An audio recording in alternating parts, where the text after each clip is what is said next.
بسم الله الرحمن الرحيم. Belli bolýa, meride hytmat etmek, oňman ýatan sirqawlap ýatana hytmat etmek ulukon ibadat bolmaly. Barakallah.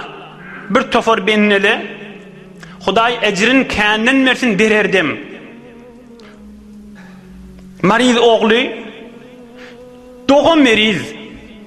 Çağası bolupdyr, ogly bolupdyr, doğupdyr naqysça, ya bir meriz dünýäge gelipdir. Ya zinanasy meriz. Ya bir tofor zinana adamsy meriz. Ya enatasy zol uzullan meriz. Ya bir yaqini ayallygyny ya erkekligini ya agasy ya daýdasy ejekesi meriz. Şoňa da hytmat edip taşyndan aýlanypdy. Rasulullah sallallahu aleyhi ve sellem bir mübarek sözünü okuyacağım geçecek üstünden. Men neffese an mu'minin kurbeten neffesallahu teala anhu kurbeten min kurabi yevmil qiyameh.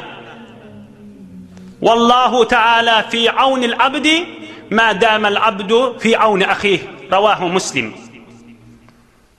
Her kim bir musulman doğanın bir qaygısını açsa, meriz dehretgin, iýbitsizgin, daşarda bir işi var gidip bilenak, aýdyp bilenak, käde diline getirip bilenak, düşündirip bilenak, oň taşyndan hytmat edip, gije gündüz şoň gamy gussasyny açyp durmaly. Her kim bir musulmanyň birje däne gamy gussasyny açsa, Peýgamberimiz aýdypdyr şunu. Hudaý Taala da kıyamet günü ulukon afetlerden birini şondan aýyrjak. Yine bir kıyınçılığın ayırsa, kıyamet günün kıyınçılığından ikini ayıracak. Yine birini ayırsa, üçüsünü. Kıyamet günün kıyınçılığı. Kıyamet günün kıyınçılığı Kur'an-ı Kerim'de kân geliyor. Peygamberler lerzana düşecek kıyınçılık.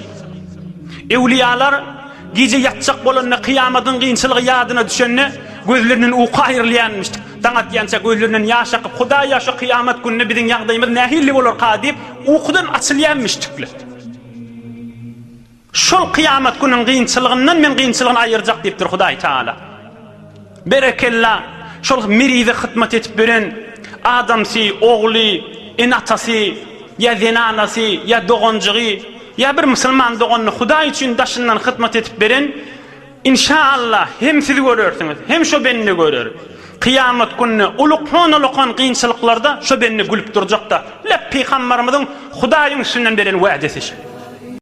برای مشاهده ویدیوهای بیشتر به کانال یوتیوب سخنرانی‌های علماء ترکمن سر بزنید، مشترک بشید و منتشر کنید، اجر ببرید.